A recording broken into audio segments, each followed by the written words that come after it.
បន្ទាន់រងកំពុងតែដាក់ការវាយប្រហារទៅលើអាមេរិកហើយបងប្អូនហើយតាំងពីម្សិលមិញមកដល់ថ្ងៃនេះព័ត៌មានចេញក្តៅៗតាក់ទងជាមួយនឹងអ៊ឺរ៉ង់កំពុងតែទទួលការវាយប្រហារទៅលើសហរដ្ឋអាមេរិកហើយបងប្អូនកងទ័ពសហរដ្ឋអាមេរិកប៉ុន្តែអ្វីដែលគួរឲ្យកត់សម្គាល់នោះព័ត៌មានដែលក្តៅៗក្នុងនេះខ្ញុំនិយាយប្រហែលជា3-4ចំណុចខ្លីៗតាក់ទងជាមួយនឹងរឿងអ៊ឺរ៉ង់បាទអ៊ឺរ៉ង់គេមិនឈប់ទេបន្ទាប់ពីសហរដ្ឋអាមេរិកគេដាក់ទណ្ឌកម្មសេដ្ឋកិច្ចក៏ដូចជាដាក់ទណ្ឌកម្មពាណិជ្ជកម្មទៅលើអ៊ឺរ៉ង់ណាបាទអាមេរិកណាអញ្ចឹងហើយធ្វើឲ្យអ៊ឺរ៉ង់ហ្នឹងគឺខឹងសម្បាខ្លាំងមែនទែនបាទខឹងសម្បានឹងសហរដ្ឋអាមេរិកឥឡូវនេះកំពុងតែវាយប្រហារទៅក្រមយោធាសហរដ្ឋអាមេរិកប៉ុន្តែខ្ញុំចូលទៅនិយាយចំណុចក្តៅដែលប្រមាណចំណុចដែលឥឡូវហ្នឹងកំពុងតែកើតមានឡើងហើយកំពុងតែផុសផុលខ្លាំងលោកប្រធានាធិបតីសហរដ្ឋអាមេរិកលោកដូណាល់ត្រាំបាននិយាយថាអ៊ឺរ៉ង់កំពុងតែសម្លាប់ក្រុមអ្នកតវ៉ាក្នុងកម្រិតដែលមិនធ្លាប់ឃើញពីមុនមកហើយបានហៅស្ថានភាពនេះថាជាវិបត្តិមនុស្សធម៌ដ៏ធ្ងន់ធ្ងរលោកត្រាំក៏បាននិយាយថារដ្ឋាភិបាលអ៊ឺរ៉ង់កំពុងមិនបើកប្រាក់ឲ្យផ្នែកធំនៃកងទ័ពរបស់ខ្លួនផងដែរបងប្អូនមកដល់ម៉ោងនេះដោយសារតែលោកប្រធានាធិបតីលោកដូណាល់ត្រាំកំពុងតែដាក់ទណ្ឌកម្មសេដ្ឋកិច្ចក៏ដូចជាពាណិជ្ជកម្មទៅលើអ៊ឺរ៉ង់ខ្លាំងមែនទែនហើយមួយវិញទៀតនៅក្នុងនោះបងប្អូនធ្វើឲ្យសេដ្ឋកិច្ចវិបត្តិសេដ្ឋកិច្ចអ៊ឺរ៉ង់ហ្នឹងកំពុងតែកើតមានឡើងហើយមួយវិញទៀតនេះឥឡូវនេះតាក់ទងជាមួយនឹងរឿងលុយកាក់នៅក្នុងអ៊ឺរ៉ង់ហ្នឹងឥឡូវហ្នឹងកំពុងតែគេហៅថាអត់មានលុយបើកឲ្យកងទ័ពហើយមួយវិញទៀតមកដល់ពេលនេះដូចខ្ញុំនិយាយពីក្បាលវីដេអូអញ្ចឹងថាអ៊ឺរ៉ង់កំពុងតែវាយប្រហារកងទ័ពរបស់សហរដ្ឋអាមេរិកហើយតាមកន្លែងដែលក្រមយោធារបស់សហរដ្ឋអាមេរិកឈរជើងណានៅតាមបណ្ដាប្រទេសផ្សេងអញ្ចឹងទៅប៉ុន្តែឥឡូវហ្នឹងក៏មានការឆ្លើយតបវិញផងដែរហើយមួយវិញទៀតហើយការបំផ្លិចបំផ្លាញពីអ៊ឺរ៉ង់ទៅខាងអាមេរិកគឺច្រើនខ្លាំងមែនតើមិនចេះតិចទេហើយមួយវិញទៀតចឹងហើយធ្វើឲ្យអ៊ឺរ៉ង់ហ្នឹងគឺគេអត់សុខចិត្តទេគេចាប់ផ្ដើមបន្តការវាយប្រហារបន្តបន្ទាប់ប៉ុន្តែបើយើងងាកទៅមើលមជ្ឈមបពាវិញគឺសហរដ្ឋអាមេរិកថាគេនឹងបើកច្រកក៏ដូចជាគេនឹងបើកឲ្យនាវាកប៉ាល់អីឆ្លងកាត់ធម្មតាអត់មានឲ្យពាក់ព័ន្ធទៀតទេព្រោះអីដោយសារតែកុំឲ្យមានប៉ះពាល់ទៅដល់សេដ្ឋកិច្ចពិភពលោកណាអញ្ចឹងសង្ខេបប៉ុណ្ណឹងខ្លីហើយយើងចូលទៅប្រធានបទមួយទៀតដើម្បីយើងនិយាយបន្តទៀត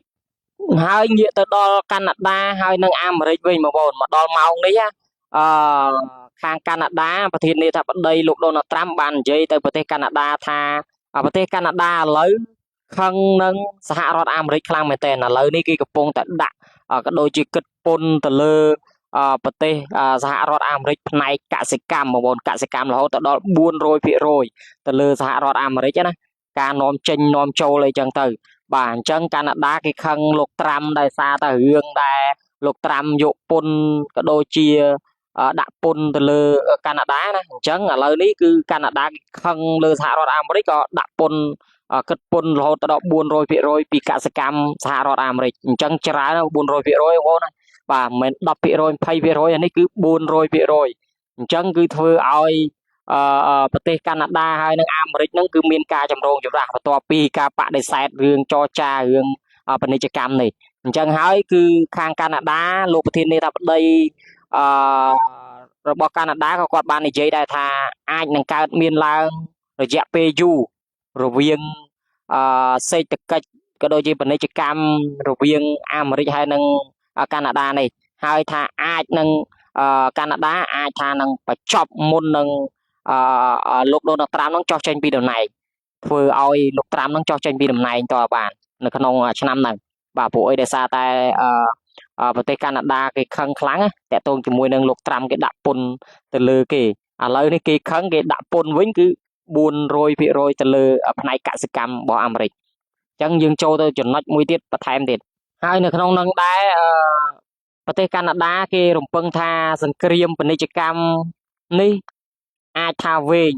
ជាមួយនឹងអាមេរិកហើយកំពុងរៀបចំខ្លួនដើម្បីបញ្ចប់អាណត្តិរបស់លោកប្រធានាធិបតីលោកដូណាល់ត្រាំដូចខ្ញុំបានបញ្ជាក់អញ្ចឹងមកដល់ពេលនេះការដាក់ទណ្ឌកម្ម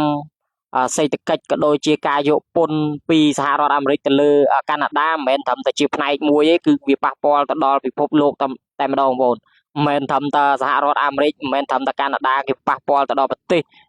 ធំដទៃទៀតណាអញ្ចឹងមកដល់ម៉ោងនេះបងប្អូនសំបីតែចិនណាគេក៏អត់សុខចិត្តដែររឿងតាក់ទងជាមួយនឹងលោកត្រាំធ្វើប្រទេសចិនពមៀនថាទណ្ឌកម្មរបស់សហរដ្ឋអាមេរិកលើរងអាចនឹងរំខានដល់សេដ្ឋកិច្ចពិភពលោកអញ្ចឹងចំណុចចុងក្រោយដែលក្តៅនេះហើយគឺឲ្យតែប្រទេសដែលមានគេហៅថាកុម្មុយនីសដូចចិនដូចរ៉ង់នេះគឺគេអត់សុខចិត្តទេហើយមួយវិញទៀតកាណាដាយើងដូចជាកាណាដាដូចជាមិនកុម្មុយនីសទេក៏ប៉ុន្តែរឿងការដាក់ទណ្ឌកម្មពាណិជ្ជកម្មនេះបើលោកត្រាំបទូបថយអាចចរចាគ្នាត្រូវគឺល្អបំផុតក៏ប៉ុន្តែមានណាឥឡូវនេះគឺរឿងការដាក់ទណ្ឌកម្មសេដ្ឋកិច្ចក៏ដូចជាទៅលើរ៉ង់គេខឹងដល់ចិនទៀតចិននេះវាជាប្រទេសមួយដែលកាន់របបកុម្មុយនីសដូចអ៊ឺរ៉ង់ដែរអញ្ចឹងហើយអាមេរិកធ្វើអ្វីក៏ត្រូវចាត់គេដែរអញ្ចឹងហើយគឺធ្វើឲ្យប៉ះពាល់ផលប្រយោជន៍ខាងពាណិជ្ជកម្មទៀតហើយអញ្ចឹង3ប្រទេសនេះដែលកំពុងប្រឈមមុខជាមួយនឹងសហរដ្ឋអាមេរិកខ្ញុំហ៊ាននិយាយថាបើមិនសូវជាដកខ្លួនឬមួយក៏អីទេខ្ញុំហ៊ាននិយាយថាអាចនឹងជួបវិបត្តិខ្លាំងហើយមួយវិញទៀតមិនត្រឹមតែប៉ះពាល់ដល់3ប្រទេសហ្នឹងទេអាចហក់លោតទៅដល់ច្រើនទៅដល់ពិភពលោកព្រោះអីដោយសារតែវាមិនមែនប៉ះត្រឹមតែប្រទេស3 4ហ្នឹងទេយើងអ្នកដែលតូចតាចនេះក៏អាចប៉ះដែរបងប្អូនប៉ុន្តែចាំមើលបន្តទៀតថាតើតកតងជាមួយនឹងបញ្ហាការដោះស្រាយហ្នឹងថាវាដល់កម្រិតណាហើយថាតើចិននៅតែកាន់ជើងខាងរងបន្តទៀតឬមួយក៏យ៉ាងណាហើយមួយវិញទៀតថាតើកាណាដាអាចមានដំណោះស្រាយអ្វីដើម្បីចរចារឿងពាណិជ្ជកម្មជាមួយនឹងសហរដ្ឋអាមេរិកកុំឲ្យ